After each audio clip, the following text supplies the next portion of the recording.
ಮಲಗಿದ್ದ ಹುಡುಗಿಯ ಮೇಲೆ ಬಿದ್ದ ಟಿನ್ ಶೀಟ್.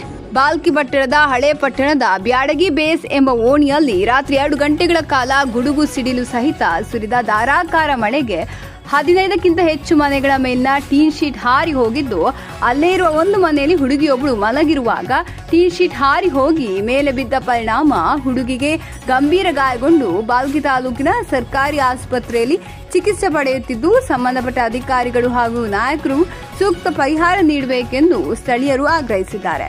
ಸುಪ್ರಭಾತ ನ್ಯೂಸ್, ಬಾಲ್ಕಿ.